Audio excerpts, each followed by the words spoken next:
Welcome back to Hops and Hay and Cattle. Today we're going to be cutting hay.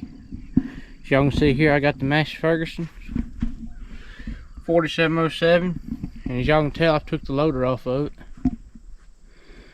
This is the first time we've ever took the loader off of it, so I'm curious to see how well it'll pull this hay cutter, because those 10-foot cutters have a lot of drag sticking out beside you like that. I'm wondering how well the front end is going to pull straight, but we'll see. I think it'll do fine. And as you can see here, I've got our Kuhn GMD800G2 hooked up. Y'all can see here, there's what the bottom of them bars look like when they're folded up. And this real shiny part's where it drags on the ground all the time, because these hay cutters, of course, just slide on the ground. But got everything filled up with diesel and oil, checked the gear oil and the hay cutter and everything, so let's go get after it. Got about 15 acres to cut, and I'm just going to be cutting by myself today. I'm not going to have two cutters running, it's just going to be me. But let's go get after it.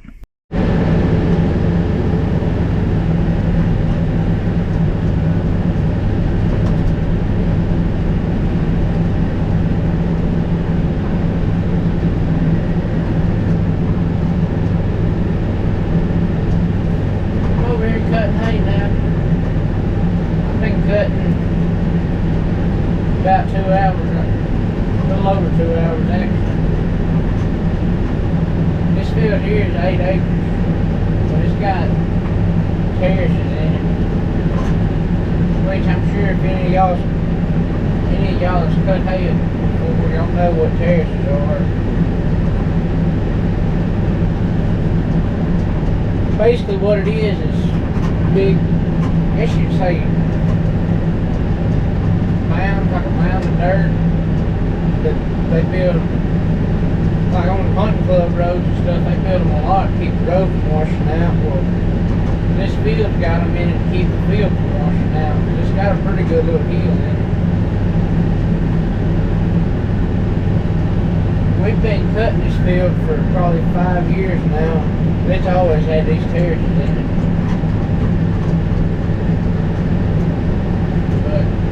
This is the last time we're going to be cutting this field.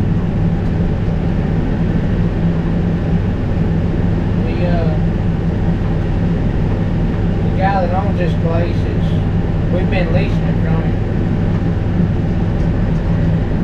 to get the hay off of it. Well, this place has been for sale all summer.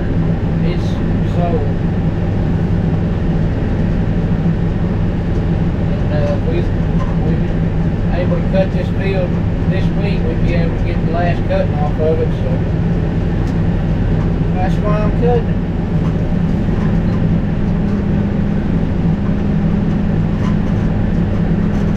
This has been a really good field. The last couple of years it's been so dry, it's kind of fallen off a little bit, but when we first got this field, we built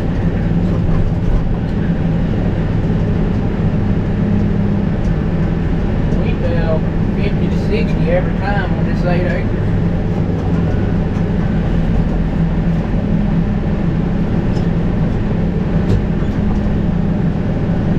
The first time we cut this field, it grew all year before we cut it.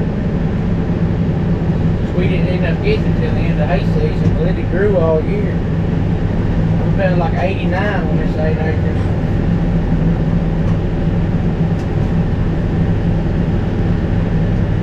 I think the most we baled on the system was about 68, maybe 70 something.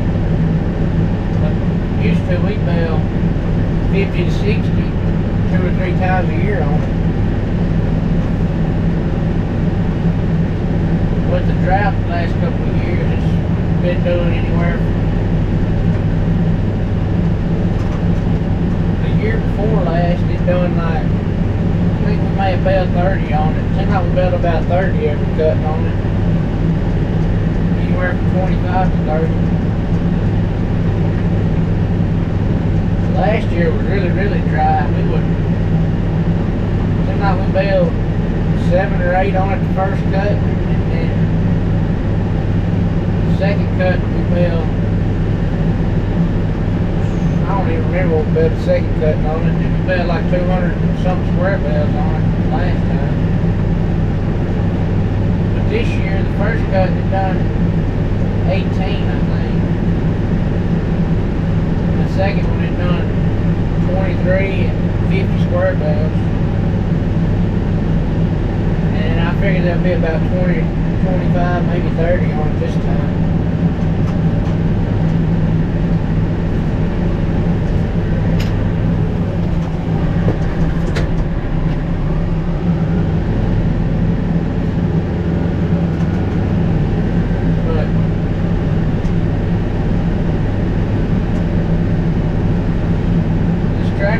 Good without this loader on it.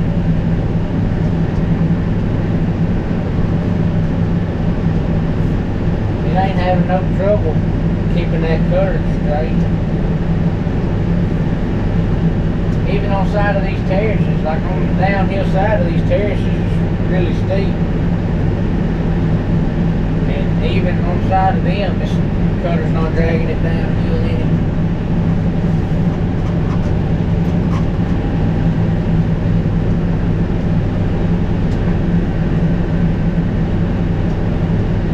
The loader was pretty easy to take off of once I figured out how. The only problem I had is where the hydraulic lines are on the right over here. Most of them loaders don't have a live third function on it, but this tractor does have a live third function on it. And I don't know for sure, but I think those are the lines. But there were some hoses in the way, and I couldn't. That loader's got the quick filter deal on it, what they call it, but it's where whenever you pull back into the loader and set it down, it automatically latches. But anyway, I couldn't pull that deal out all the way and turn it to where it would stay locked and unlatched while I took it off. And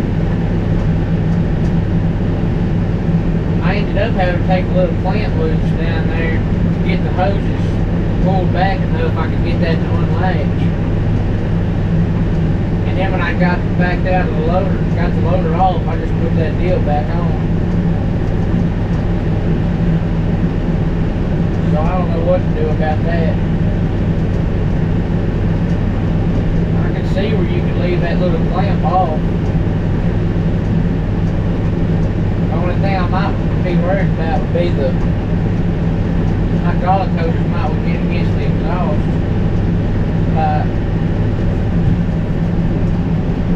But it's got a heat shield on that exhaust pipe down there, so I don't think anything really gets hot out there. I mean, the way they are right now with the clamps on like they're supposed to be, they still barely do miss the exhaust pipe.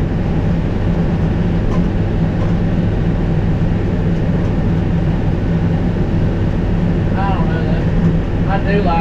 I would much rather run a tractor without a loader on it. Especially doing stuff like this where you don't need a loader. Now if you was maybe bush hogging or something, or just doing loader work, you would have to have a loader.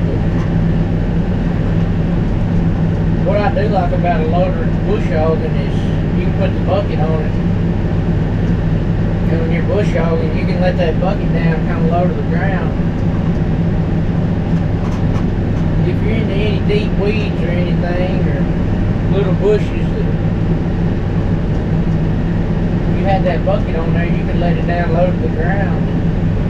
It would knock all that stuff over before your tractor got to it.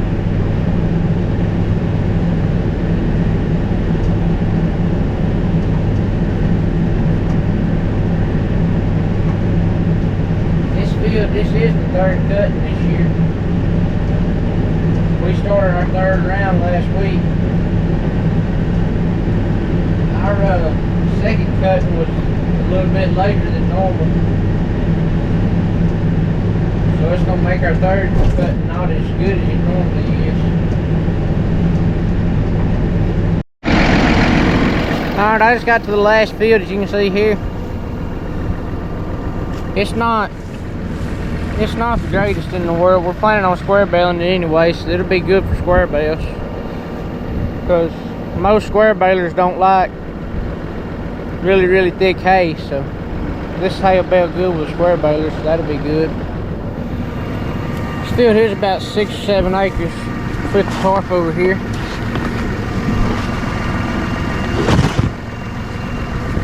And there's one more thing I want to do. This tractor, I'm going to change it, take it out of 540E and put it in regular 540. Just pull that knob, shift it down like I just did. You see there? Now, as you can see there, I just moved it from 540E to regular 540.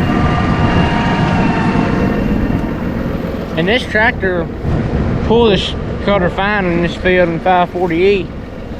Even though it's a pretty good hill. I don't know how well you can tell on camera, but it's a pretty steep hill. But I took it out of 540E because I can run a little bit faster. This field's really smooth.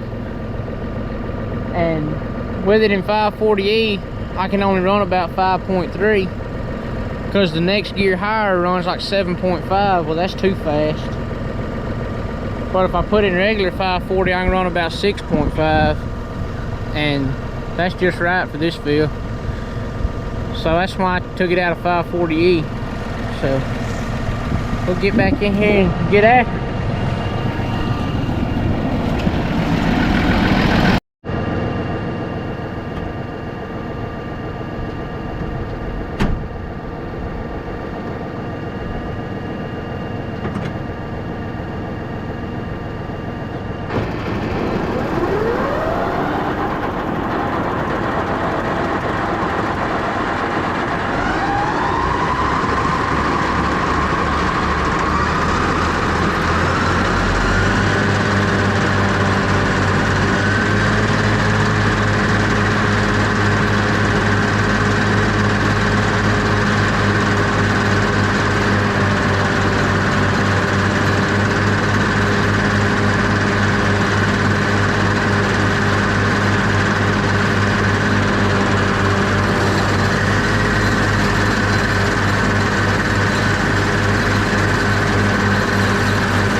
two fields.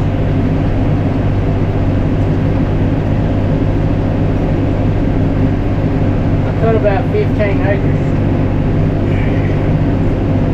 And I started about 8:45 and it is 1:35. So that's not too bad.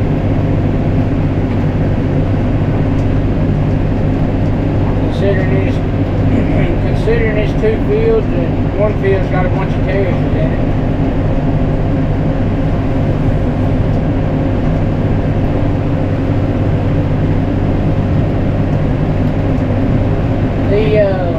I didn't get no drone video, but my grandpa come bring me lunch and he had his buggy, his side by side.